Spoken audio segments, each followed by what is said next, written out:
bienvenue dans Cœur Business.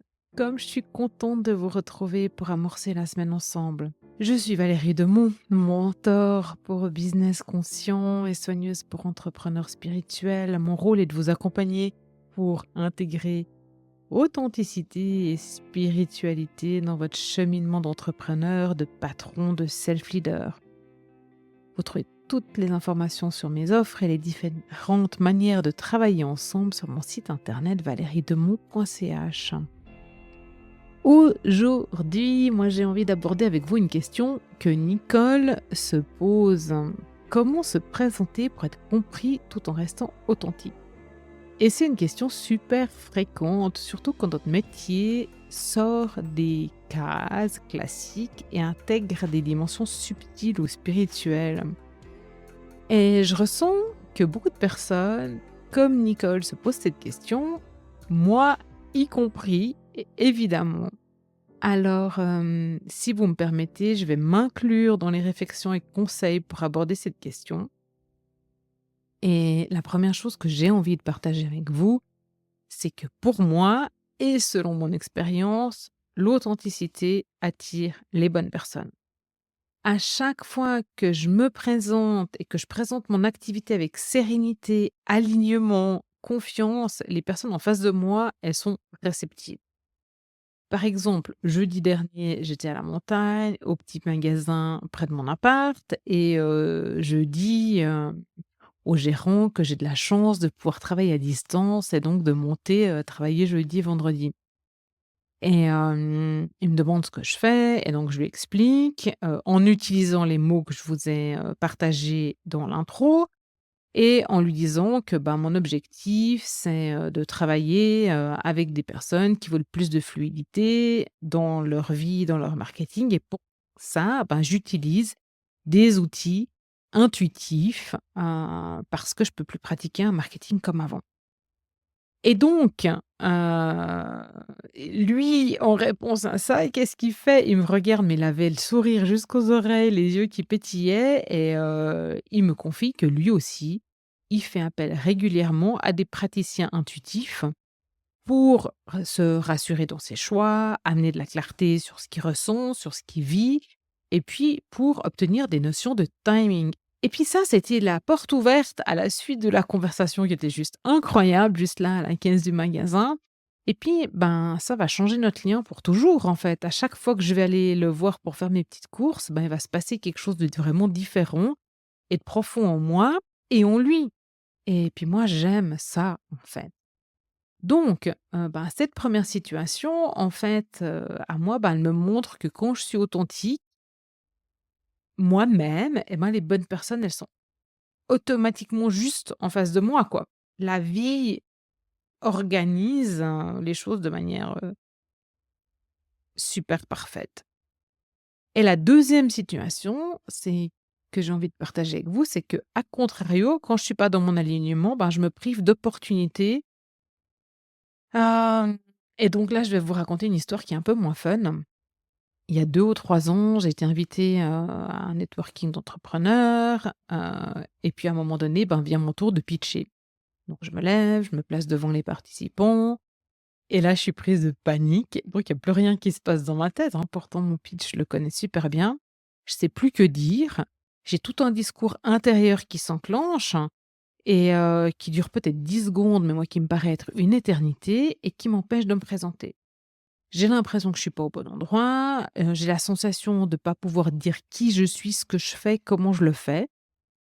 Dès que j'ai pu rentrer chez moi, j'ai pleuré pour évacuer ma crise d'ego parce que oui, ben, je me suis identifiée à mes pensées, au fait d'être différente, certainement pas égale, parce que si j'avais été égale, j'aurais pu m'exprimer. Je me suis privée peut-être de belles rencontres. J'ai posé un jugement de valeur sur les participants, sur moi. Peu importe qui j'ai dévalorisé finalement, j'ai pas trop envie de me poser la question là maintenant, mais en étant très conditionnée avec l'histoire que mon ego m'a racontée, je me suis privée et j'ai privé aussi les participants de la création d'un lien et de la rencontre qui permet la création du lien, quoi. En fait, je nous ai fait perdre du temps. Ce qui m'amène à me poser et vous poser cette question, d'où vient ce besoin de validation, d'être accepté, d'être reconnu et d'appartenir? Est-ce que c'est lié à une peur du rejet ou un manque de confiance? Parce que quand on ose se présenter depuis un espace d'abondance, depuis une place de sérénité, ben ça transforme tout. Je viens de l'expliquer. Je l'ai vécu un bon nombre de fois. Si on avait confiance que l'autre sait nous recevoir et comprendre, parce que la vie, elle fait magnifiquement bien les choses, ça serait tellement mieux au lieu de se présenter depuis une place de manque. Mais je suis sûre que vous aussi, vous avez vécu des exemples comme ça, et des situations similaires. L'autre chose que j'ai envie de vous ajouter, de vous partager, c'est qu'on n'a pas besoin d'être compris par tout le monde.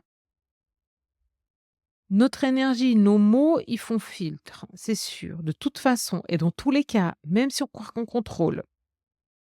Notre présence, donc, elle sert à attirer les bonnes personnes. Vous voyez bien qu'il y a des gens qui viennent automatiquement à vous. Faisons confiance. Et puis si ça se passe bien, c'est top, il y a un lien qui est créé et il y a un futur client. Et puis si ça se passe pas bien, eh ben, tant mieux. Moi, je veux pas travailler avec des gens avec lesquels je suis pas en phase. Et en plus, je peux pas travailler avec tout le monde. J'ai pas la place, l'espace pour travailler avec tout le monde. Oui, il y a de l'espace pour plus de monde, mais pas le monde entier. On pourrait aussi jouer avec le contexte et s'autoriser à jouer avec le contexte. Quand on est en face de quelqu'un, amusons-nous aussi à tester ce qui fonctionne. Quels sont les mots qui marchent? Quels sont les mots qui marchent pas? Et voir comment l'autre en face, il les réceptionne. Donc utilisons son non-verbal, son paraverbal et puis, ajustons. Ajustons nos mots, ajustons notre énergie, rentrons dans un dialogue avec lui et posons-lui des questions. Reformulons. En fait, ce que j'ai envie de vous dire, c'est que et ce que j'ai envie de me dire à moi-même aussi, c'est d'arrêter de se mettre de la pression sur comment se présenter. C'est ça, en fait. Et puis ça vient aussi chercher, ben, l'ensemble des croyances qu'il y a dans l'entrepreneuriat, dans la vente et tout ça, nous faire rentrer dans un joli pitch pour se présenter. Alors bien sûr qu'il y a des endroits et des moments où c'est plus facile. Ben, OK, mais un bon pitch, il ouvre à des questions. Parce que sinon vous avez pitché et il y a pas de lien qui se crée, il y a pas de d'amorce vers une éventuelle vente, si c'était ça l'objectif derrière. Il faut qu'il y ait le dialogue. Quand je travaillais dans le marketing, qui est quand même un domaine un peu plus traditionnel que ce que je fais maintenant, je devais souvent préciser et puis amener des explications sur qu'est-ce que c'est le marketing. Parce que les gens croyaient que c'était de la publicité ou de la communication ou de la vente, alors que c'est ça, tous ensemble et bien plus encore. Et c'était la même chose quand j'avais mon cabinet de massage et c'est cool parce que ça me permettait d'apporter des précisions sur les thérapies que je pratiquais, sur comment je faisais, comment je soignais et puis ça crée le lien. Et là, on peut voir si on est un match et si on va pouvoir travailler ensemble. Je pense, vous comme moi, on n'a pas envie d'avoir les mauvaises personnes dans nos groupes ou en individuel. Sinon, on ferait pas le métier qu'on fait et vous seriez pas en train de m'écouter. Et puis si on pensait vibration avant de penser en mots. Dans le monde d'aujourd'hui, dans notre envie d'être et faire autrement, eh ben, le but c'est de communiquer de cœur à cœur et à partir de la vibration, de l'intention et de nos émotions. Et c'est ça qui vient toucher le cœur des gens. Je vous rappelle que 90% des décisions d'achat, elles sont émotionnelles. Donc il faut justement qu'on touche le cœur des gens. Donc c'est vos mots, l'intention qui est derrière les mots et l'émotion qui est dans les mots qui vont vraiment avoir du poids et faire la différence. Faisons confiance que ça viendra tout seul et que ça s'alignera naturellement. Finalement, si on est dans la confiance, si on est serein dans notre intérieur, dans cette notion de peaceful success, du succès serein, on peut se présenter à l'extérieur sans attendre du résultat, sans besoin de convaincre, d'être accepté. Quand on cherche à forcer, c'est qu'on n'est pas certain du résultat, qu'on n'a pas confiance. Maintenant, ceci étant dit, dans un pitch classique, veillez à pouvoir dire qui vous êtes, ce que vous faites, pour qui, quand, comment, pourquoi, surtout pourquoi, et si besoin combien, et bien sûr vous apportez votre propre énergie, vos propres émotions, votre propre vibration, et puis vous faites attention à ce que votre ego il vous raconte pour pas tomber dans le même piège que moi. Avec plaisir, si vous voulez, challenger la vibration de vos mots, je vous propose de le faire en one to one. Il suffit de prendre rendez-vous dans mon agenda, pour un mentoring de 1 heure. Je vous mets le lien dans les notes de l'épisode. Si tout ça, ça vous touche, si vous avez envie de reconfigurer votre intérieur, la confiance, cette notion de peaceful success, je vous invite à rejoindre mon programme qui démarre le 27 janvier pour 4 lundis ensemble. Si vous n'avez pas le temps, vous pouvez aussi faire les replays si vous ne pouvez pas être présent le lundi soir. Je vous mets les liens pour que vous puissiez vous inscrire et découvrir le programme. Merci d'avoir écouté cet épisode en réponse à Nicole. Nicole, j'espère que ça t'aidera, que tu verras plus clair. On en reparle bien sûr quand tu veux. Si vous aussi vous avez des questions, je vous invite à me faire un vocal, comme ça je pourrai l'intégrer directement dans l'épisode, ça sera plus authentique. Je trouve que ça mènera aussi de la proximité et vous savez que j'aime la proximité.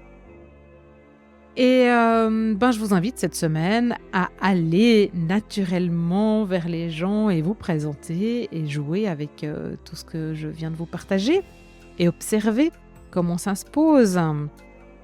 Et puis moi, je vous retrouve dimanche prochain sur le coup des 17 h sur YouTube, Spotify, Apple Podcast ou lundi matin dans ma newsletter. Avec grand plaisir, je lis vos commentaires, vos retours, vos partages d'expériences. Moi, je vous souhaite une belle semaine et puis d'oser être pleinement, totalement, complètement vous-même.